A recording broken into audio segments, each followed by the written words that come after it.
So what I heard you said is, let's say, because I've been around for 10 years, right? I got Yep. leads all the way back to 2014. And sometime we try to call, the data management, like you said, is time consuming. Yeah. We could, let's say we call the lead and they don't Yep. respond. And then it's a manual process to go, okay, was this house sold? Does this person still own the house? But you say I can just upload all of my list, like all the leads I have into batch, Yep. and it will tell me like if this change in title, change in Okay. ownership, and maybe take that. And it's up to me if I want to market to the new owner or take it off. Yeah, you'd most likely take it off because and that's why I said you can definitely. I mean, that's like a matter of just uploading a list.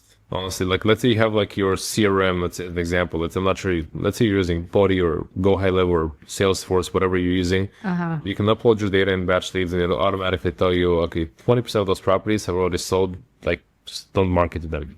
Just think about like just the marketing dollars that you're going to save just by eliminating 20% of the properties. Because Right. it's not only identifying the properties that are most likely to sell, it's Yeah. also identifying the properties that are very unlikely to sell. So you're not marketing to those properties because you're wasting a lot of time. And in some of those kind of individuals that I mentioned, like I think that now that I'm thinking about it in retrospective is really the thing that separates them is they're very diligent in their marketing and how they market and what data they market. So obviously they work with us because they trust the data that we provide to them.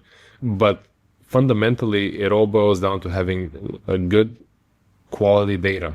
Because if you don't, you're wasting marketing dollars left and right. Like I said, let's say you have 100 addresses that you're marketing to. And you're going to send, let's say you're going to do a cold calling campaign, you're going to do an SMS campaign, just the omni-channel kind of marketing, SMS, cold calling, you can send direct mail. Maybe you're going to send somebody to door knock. I don't know if that's something that you do, but anyways, you're attacking it from like 4 different angles. Well, what if, like I said, 20% of those properties already just recently sold? Why would you Yeah. market to them and waste all of those resources? Because it's not just, hey, I just saved, let's say, 50 cents or 60 cents per direct mail campaign. And there's also somebody that behind the scenes that had to put this direct mail campaign. Somebody had to send it. Somebody had to pay for it, design the postcards. And also on the cold calling, if you're calling it yourself, you're wasting your own time. But also if you're using an agency to do the actual calling for you, you just probably wasted 8, 9, $10 an hour of their time or else your money to market to people that are never going to sell to you because they just bought the house. And people understand how data works and what data to look for and are able to really maximize the dollar base, the money they spend on their marketing efforts.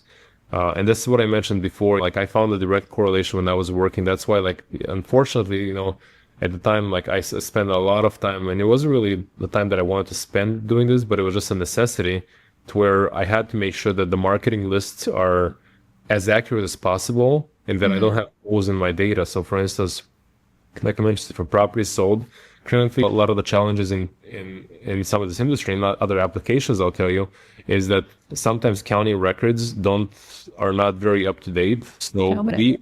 we rely on MLS data. So for instance, MLS data really is a next day update.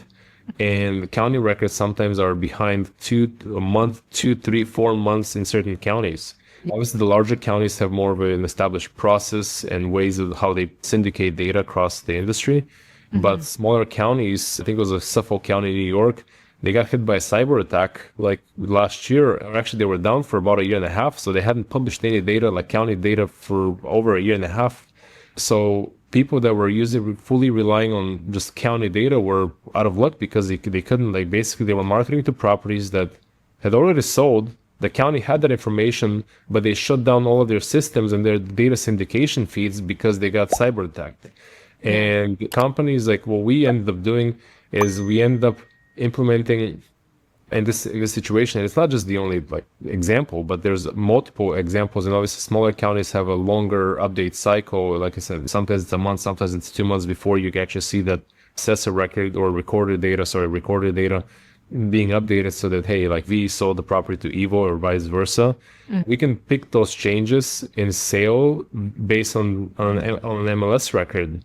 So now all of a sudden, if I'm able to deliver that information to you 2 months in advance, you're basically up to your competition, and you're spending your dollars so much more wisely than your competitors because you're using a better data quality source. This episode is brought to you by Jet Lending. For over 20 years, Jet Lending has been helping real estate investors succeed. They offer 100% financing so you can be in at $0 at closing. I can always count on Jet Lending to fund my deals. If you're looking to fund your next deal, contact our friend over at jetlending.com.